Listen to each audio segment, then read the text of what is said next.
Welcome to profile academy. जैसा कि आपको पता है कि हमारी सीरीज़ चल रही है इंटर क्लास मैथमेटिक्स की और चैप्टर चल रहा है 7 और उसकी एक्सरसाइज अब स्टार्ट करेंगे हम 7.5। कल मैंने 7.5 की एक जो बेसिक थ्योरी है और बेसिक कॉन्सेप्ट है, इन्फॉर्मेशन है, वो मैंने कल ही अपलोड कर दी है। अगर आपने वो नहीं देखी तो जाके वो भी देख लें कि 7.5 में हमें कौन से फार्मूले यूज़ करने हैं और कौन से हमें याद करने हैं, ठीक है। और उन फार्मूलों को मैंने क्या किया, ड्राइव भी करवाया है कि कैसे ये फार्मूले इस तरह से बने हैं। अगर आपने नहीं देखी वो लेक्चर नहीं देखा तो आप देख लें।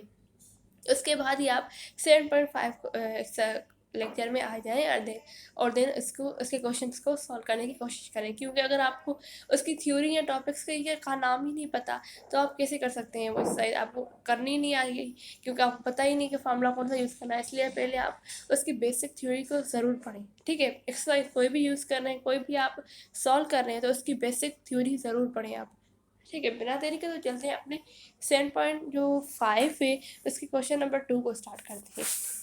जो क्वेश्चन नंबर 1 है वो मैं कल अपलोड कर दूंगी दूसरे क्वेश्चन के साथ। आज हम कर रहे हैं क्वेश्चन 2 से स्टार्ट, ठीक है। सॉरी, तो अब करते हैं स्टार्ट। क्वेश्चन 2 में क्या कह रहा है, फाइंड द एंगल फाइंड करनी है। कल जो मैंने लेक्चर अपलोड किया था उसमें यही बताया था कि एंगल का फार्मूला क्या होता है, उसमें एक ड्राइव कैसे किया जाता है फार्मूला, वो मैंने सारे ही आपको उस कॉन्सेप्ट आपको क्लियर कर दी है। अगर आपने नहीं देखे तो जाके वो भी देख लें कल वाले लेक्चर में, ठीक है। यहाँ पर हमें क्या करना, हमें एंगल फाइंड करनी है बिटवीन, एंगल जो है दो लाइन के बीच में है, मीन्स ये वाई एक्सिस है, ये एक्स एक्सिस है। एक लाइन ये है और दूसरी लाइन ये है, मीन्स L1 ये L2 ये, इसके बीच में जो एंगल है हमें ये एंगल फाइंड करनी है, ठीक है। जो हमें L1 की इक्वेशन दी गई है वो है 4x - 3y = 8 और देन जो L2 है उसकी इक्वेशन दी गई है 2x + 5y = 4, ठीक है। अगर आपने आप कल वाले लेक्चर ज़रूर ही देखेंगे क्योंकि मैंने वहाँ पर ये भी बताया है कि स्लोप कैसे फाइंड किया जाता है। स्लोप के 3 फार्मूला है, वो तीनों फार्मूला को मैंने ड्राइव करवाया और बताया भी है, ठीक है। तो अब स्टार्ट करते हैं। ठीक है, आपको ये तो पता चल गया कि हमें फाइंड क्या करना है। हमें फाइंड करना है यहाँ पर एंगल, और हमें लाइन की जो दो लाइन्स हैं उनकी हमें इक्वेशन दी गई है, उनकी हल से पहले हम क्या करेंगे, स्लोप फाइंड करेंगे। उसके बाद जो 10 थी जो एंगल वाला फार्मूला है उस फार्मूले में पुट करके वैल्यूज को और अपना आंसर निकाल लेते हैं, ठीक है। इक्वेशन जो L1 है उसकी इक्वेशन क्या है, 4x - 3y = 8। उसको रीअरेंज करके रखते हैं इसी तरह, 4x - 3y - 8, जो 8 इधर है वो इक्वल्स टू के उधर साइड ले जाए, पॉजिटिव है तो उधर जाएगा तो नेगेटिव हो जाएगा। अब जो L2 है उसको भी रीअरेंज करके रखते हैं, 2x + 5y - 4, तो 4 को भी हम उधर इक्वल्स टू के उस साइड लेके आए, ठीक है। अब इक्वेशन से हम स्लोप कैसे फाइंड करते हैं ये आपको कल वाला लेक्चर मैंने बता दिया है, फिर भी मैं आज भी बता रही हूँ कि इक्वेशन में कोई भी हमें इक्वेशन दी जाए तो हमें वहाँ पर स्लोप जो फाइंड करना होता है उसका तरीका या उसका फार्मूला होता है जो एब्सिसा का कोएफिशिएंट है, मीन्स ये वाली इक्वेशन देखिए, जो L1 की इक्वेशन है वहाँ पर देखिए जो एब्सिसा का कोएफिशिएंट क्या है 4, वो रखें, डिवाइडेड बाय जो ऑर्डिनेटिव का कोएफिशिएंट है वो रखें, और देन उसके साइड में क्या कर दें, आप उसकी साइन दे दें, नेगेटिव साइन, ठीक है। ये फार्मूला है स्लोप को फाइंड करने का, -a/b, क्योंकि ये जो a और b मैंने रखा है ये इस इक्वेशन से रखा है, ax1 + by1 + c = 0, मीन्स यहाँ पर इस ये इक्वेशन है, जनरल इक्वेशन ये है, general form of straight line की इक्वेशन ये है। तो यहाँ पर जो x के जो एब्सिसा के बराबर होगा कोएफिशिएंट वो क्या होगा, a, डिवाइड बाय जो ऑर्डिनेटिव के बराबर होगा वो होगा b, एंड देन नेगेटिव की साइन यहाँ पर ले दी। तो हमें यहाँ पर ये तरीका हमें पता चल गया स्लोप फाइंड करने का। यहाँ तक क्लियर। अब चलते हैं आगे, ठीक है। तो हमने ये तो बता दिया, अब इक्वेशन से हम क्या करेंगे, हमें दो स्लोप मिलेंगे। पहले L1 से स्लोप फाइंड करें, क्या होगा, coefficient of abscissa 4 divide by coefficient of ordinate 3 and negative की साइन दे दें। नेगेटिव की साइन यहाँ पर तो हमने दी है, देखेंगे ये ये माइनस और then coefficient abscissa coefficient of ordinate यहाँ पर -3 है, तो माइनस और माइनस कैंसिल, तो क्या होगा m1 हमें मिल गया 4/3। अब हम बात करते हैं m2 की, मीन्स जो हमारी दूसरी इक्वेशन है हम उससे स्लोप फाइंड करके और अपने दो स्लोप हमें मिल जाएंगे। उसके बाद ही हम क्या करेंगे, अपने फार्मूले में पुट करके और आंसर निकाल लेंगे, ठीक है। अब दूसरी इक्वेशन क्या है, दूसरी इक्वेशन है ये, यहाँ पर भी आप क्या करेंगे, coefficient of abscissa divided by coefficient of ordinate और देन नेगेटिव की साइन देते हैं। ठीक है। तो दूसरी इक्वेशन है, उसमें क्या करेंगे, हम स्लोप फाइंड करेंगे। स्लोप कैसे फाइंड करें, coefficient of abscissa 2 divide by coefficient of ordinate 5।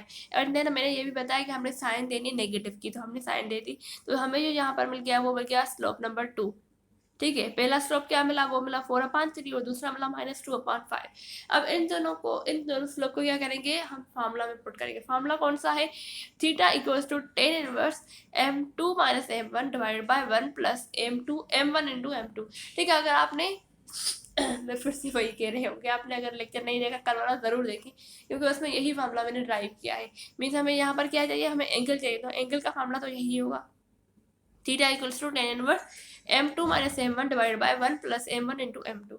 इसी फॉर्म में क्या करें, हमने वैल्यूज को पुट कर देते हैं। m1 क्या है 4/3 एंड देन m2 क्या है -2/5। अब ये दोनों जो स्लोप है जो नीचे मैंने फार्मूला लिखवाया है, उसी फार्मूले में क्या करेंगे, पुट करेंगे।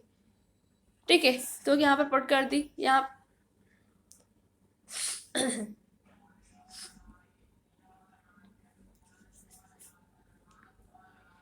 ठीक है, तो यहाँ पर हम क्या करेंगे, यहाँ पर है फार्मूला क्या था, फार्मूला मैं यहाँ पर लिख देती हूँ फिर से। यहाँ पर था formula tan inverse m2 minus m1 divide by 1 plus m1 into m2। ठीक है, ये फार्मूला है। अब क्या करेंगे, m2 क्या था हमारा, m2 था -2/5 और m1 है 4/3। ठीक है, तो यहाँ पर m2 क्या है -2/5 डिवाइड बाय माइनस यहाँ पर m1 क्या है 4/3 डिवाइड बाय यहाँ पर अब 1 और प्लस में m1 इंटू m2। ठीक है, ये मैंने वैल्यूज रख ली, क्लियर है यहाँ पर। ठीक है, इस तरह लिखा है मैंने। अब क्या करते हैं, ठीक है, एक मिनट, ऐसा लिखा हुआ है। ठीक है, -4/3। अब डिवाइड बाय क्या है 1 प्लस, इन दोनों को मल्टीप्लाई करते हैं, यहाँ पर माइनस हो जाएगा, -4 इंटू 2 क्या होगा 8 डिवाइड बाय 5। ठीक है, 5 और देन ये भी तो है ना नीचे 5, 3 इंटू 5 क्या होगा 15। ठीक है, अब ऊपर वाले की एलसीएम निकाल लेते हैं। ऊपर वाले की एलसीएम क्या बनेगी, यहाँ पर एलसीएम बनेगी 515, इसको ऊपर करके रखते हैं। ठीक है, जो ऊपर वाला है उसकी एलसीएम क्या बनेगी, उसकी एलसीएम बनेगी 15। तो यहाँ पर क्या आएगा, एलसीएम निकालेंगे तो माइनस का 6 और यहाँ पर क्या आएगा माइनस का 20। ठीक है, डिवाइड बाय नीचे क्या है, नीचे है यहाँ पर, इसकी भी एलसीएम निकाल लेते हैं। ठीक है, इसकी भी एलसीएम निकाल लेते हैं। एलसीएम क्या बनेगी 15 -8 डिवाइड बाय 15, 15 और 15 कैंसिल। ठीक है, यहाँ पर नीचे क्या, ऊपर क्या आएगा -26 और यह नीचे क्या आएगा, ऊपर तो आएगा -26 और नीचे आएगा हमें 7। ठीक है, 7। तो हमारा जो आंसर आ गया वो आ गया -26 डिवाइड बाय 7। ठीक है, यहाँ तक क्लियर। हमने क्या किया, आपने स्लोप को पहले इक्वेशन को रीअरेंज किया, उसके बाद क्या किया, स्लोप को फाइंड किया। ठीक है, स्लोप को कैसे फाइंड करना है, coefficient of abscissa divide by coefficient of ordinate और नेगेटिव की साइन दे दी। ठीक है, उसी में हमने अपने वैल्यूज को फाइंड, जो हमें वहाँ से 2 स्लोप मिले। ठीक है, उसके बाद ओके, तो हमें यहाँ पर हमने क्या किया, 2 स्लोप हमें मिल गए। सो 2 स्लोप के बाद हमने हमारा जो एंगल वाला फार्मूला है उस फार्मूले में वैल्यूज को पुट करके और हमारा आंसर निकल गया यहाँ पर tan इनवर्स -26 डिवाइड बाय 7। ये हमारा यहाँ पर जो क्वेश्चन नंबर 2 था वो हो गया क्लियर 7.5 का। अब हम स्टार्ट कर रहे हैं क्वेश्चन नंबर 3 7.5 का। ठीक है, उसमें मीन्स जो 7.5 है उसमें पूरे में हमें कह रहा है कि एंगल फाइंड करके दो, tan थीटा फाइंड करके दो, ये मीन्स यही फॉर्मूला, यही क्वेश्चन होंगे। यहाँ पर क्वेश्चन नंबर 3 में यही कहेगा कि हमें एक एक्यूट एंगल किसी को कहते हैं जो लेस देन 90 हो, मीन्स 0 से लेकर 90 तक हो, उस एंगल मीन्स फर्स्ट क्वाड्रेंट। ठीक है, यहाँ पर ये होता है ना, ये फर्स्ट वाला क्वाड्रेंट ना, इसको कहते हैं एक्यूट। ठीक है, obtuse means greater than 90, less than 90 होगा तो क्या होगा, एक्यूट होगा। तो हमें कह रहा है हमें वो एंगल फाइंड करके दो। अब यहाँ पर फिर से हमें 2 लाइन्स दी गई हैं। एक पहले की इक्वेशन है y इक्वल्स टू 3x + 1 और दूसरी लाइन की इक्वेशन है y इक्वल्स टू -4x + 3। ठीक है, अब क्या करते हैं, फिर से वही स्टेप के जो इक्वेशन है उसे हमें क्या करना है, रीअरेंज करना है। तो माइनस जो यहाँ पर है पहली वाली इक्वेशन देखिए, यहाँ पर जो प्लस का 3x है इस साइड लेके जाए तो क्या होगा माइनस का 3x। ठीक है, ये देखिए -3x plus Y -1 equals to 0, ये है L1। अब करते हैं L2 की बात। L2 को भी हम इस साइड ले जाएंगे y की तरफ, ये नेगेटिव है तो यहाँ पर प्लस हो जाएगा, प्लस का 4x प्लस का y -3 इक्वल्स टू 0। अब यहाँ से क्या करेंगे, आपको तो पता है कि हमने क्या करना है, हमें यहाँ से स्लोप फाइंड करना है। स्लोप कैसे फाइंड करना है, coefficient of abscissa and divide by coefficient of ordinate and then negative sign देनी है। ठीक है, ये फॉर्मूला मैंने लिखा है। तो यहाँ पर क्या होगा m1 फाइंड करना है, तो यहाँ पर क्या होगा, माइनस फार्मूले का जो हमें है और -3 डिवाइड बाय यहाँ पर जो कोएफिशिएंट ऑफ y है वो क्या है 1, तो ये माइनस और माइनस खत्म, तो क्या होगा 3। m1 हमें जो मिला वो 3 मिला। अब बात करते हैं m2 की। m2 क्या है यहाँ पर, m2 -4x डिवाइड बाय 1, यहाँ पर हमें जो m2 मिला वो क्या मिला, -4। ठीक है, हमें यहाँ पर दो स्लोप मिल गए। अब इन दोनों स्लोप को क्या करेंगे, पुट करेंगे हमारे फार्मूले में। फार्मूला कौन सा है, जो हमने पहले यूज किया था, कौन सा, theta equals to tan inverse m2 - m1 divide by 1 plus m1 into m2। ठीक है, इसी फार्मूले में क्या करें, अपने वैल्यूज को पुट करेंगे। आपको ये फार्मूले पूरे जो स्ट्रेट लाइन एनालिटिक का चैप्टर है, इसमें 20 या 25 तो फार्मूले हो गई, आपको वो फार्मूले पूरे ही याद करने हैं, क्योंकि आप ये चैप्टर पूरा लेंदी और ये एंट्री में भी आता है और ये इंटरमीडिएट पेपर में एग्जाम में भी आता है। ठीक है, अगर आपको अच्छे मार्क्स लेने हैं या आपको फुल मार्क्स लेनी है तो आपको ये सारे फार्मूले याद करने होंगे। ठीक है, और दूसरा कोई चारा नहीं।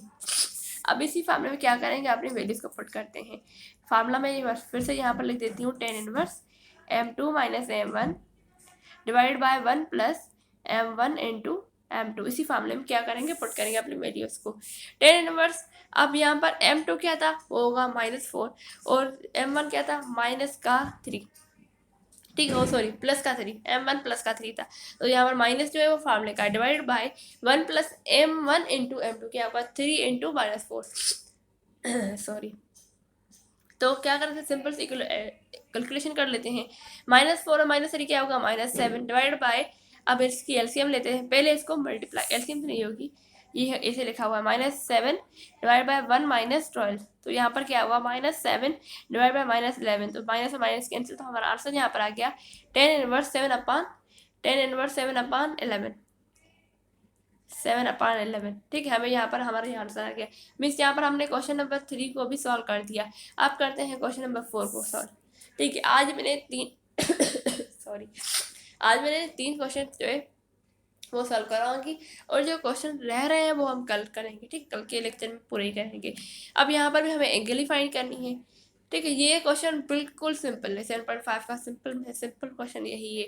ठीक है, क्योंकि यहाँ पर 45 की एंगल आ रही है, 1045 होगा 1 के बराबर, मीन्स यहाँ पर जो हमारा आंसर आएगा वो 1 आएगा। ठीक है, हमें यहाँ पर एंगल फाइंड करनी है दो लाइन के बीच में, and then on of which is X axis. एक जो होगी वो क्या होगी, ऑन द एक्सिस पे होगी, और अदर जो लाइन होगी वो हमें दी गई है। अब इसके कहने का क्या मतलब है, ये देखिए। ठीक है, ये है y एक्सिस और ये है x एक्सिस। यहाँ पर क्या होगा, पहले तो हम बात करते हैं L1 की। ठीक है, सॉरी, अब जो L1 है वो है on the x axis, means यहाँ पर ये L1 यहाँ पर ये, मीन्स यहाँ पर ये जो x होगी, x जो होगी वो बराबर किसके होगी। ठीक है, अब ये देखें, x को छोड़े आप, ये देखें L1 जो है वो कहाँ पर है, वो x एक्सिस पर ही है, मीन्स यहाँ पर y जो होगी वो 0 होगी। ठीक है, यहाँ पर ये तो बात क्लियर है ना, जब भी कोई line on the x axis पर हो तो y 0 होगी, अगर y on the y axis पर होगी तो x क्या होगा, वो 0 हो जाएगा। अगर y 0 है, ठीक है, मीन्स ये देखें यहाँ पर अगर ये 0 है, मीन्स हमारे एंगल जो है वो 0, मीन्स पैरेलल है। पैरेलल में स्लोप जो हमारा होता है वो 0 होता है। हमें स्लोप ही चाहिए ना इक्वेशन में भी। इक्वेशन में हम क्या फाइंड करते हैं, पहले स्लोप। तो स्लोप क्या होगा, जब भी कोई पैरेलल होगी, देखिए एक लाइन है यहाँ पर, ये देखिए फाइंड करना है एंगल। ठीक है, between two lines one of which is the x axis, means x axis के पैरेलल हम कर देते हैं। ठीक है, अगर कोई भी लाइन पैरेलल होगी एक्स एक्सिस के, तो वहाँ पर जो स्लोप होगा वो 0 होगा, मीन्स हमें m1 स्लोप तो मिल गया, वो हो गया 0। अब जो हमें दूसरी इक्वेशन दी गई है, हम वहाँ से अपना स्लोप फाइंड कर देते हैं। पहले इक्वेशन को क्या करते हैं, रीअरेंज, वो पहले से ही हुई है। ठीक है, यहाँ पर जो स्लोप हमें मिलेगा वो मिलेगा 1। क्योंकि यहाँ पर क्या है -1, ठीक है, coefficient of F C star divide by coefficient of ordinate, ये माइनस जो है फार्मूले का, और देन -1 ये है ऑर्डिनेटिव, माइनस और माइनस कैंसिल, मीन्स जो हमें जो m2 मिला वो मिला 1, मीन्स m1 हमें 0 मिला और m2 क्या मिला 1। अब दोनों ये स्लोप क्या करेंगे, अपने फार्मूले में पुट कर देंगे। फार्मूला कौन सा था, theta equals to tan inverse m2 minus m1 divide by 1 plus m1 into m2, ठीक है। इसी फार्मूले में क्या करेंगे, ये दोनों जो स्लोप है वो पुट कर देते हैं। अगर पुट करने के बाद हमारा जो हम सिंपल सी कैलकुलेशन करेंगे, यहाँ पर क्या होगा 1, ठीक है, ये 0 तो खत्म हो गया और यहाँ पर ये 0 खत्म, मीन्स 1 डिवाइड बाय 1 क्या होगा, इन दोनों को कैंसिल करके 1, और 1 किस एंगल में आता है, 45 एंगल, मीन्स हमें जो यहाँ पर आंसर मिला वो मिला 45 एंगल, ठीक है। यहाँ तक का तो हमने अपने क्वेश्चन नंबर सारे ही क्वेश्चन 4 कंप्लीट कर दिए हैं, ठीक है। बाकी कुछ क्वेश्चन रह रहे हैं वो हम कल की वीडियो में ज़रूर करेंगे, ठीक है। हमारे चैनल को देखने के लिए प्लीज़ हमें शुक्रिया, थैंक यू, और हमारे चैनल को सब्सक्राइब करें, लाइक करें, शेयर करें बहुत ज़्यादा, ठीक है। और कल की वीडियो में मिलते हैं।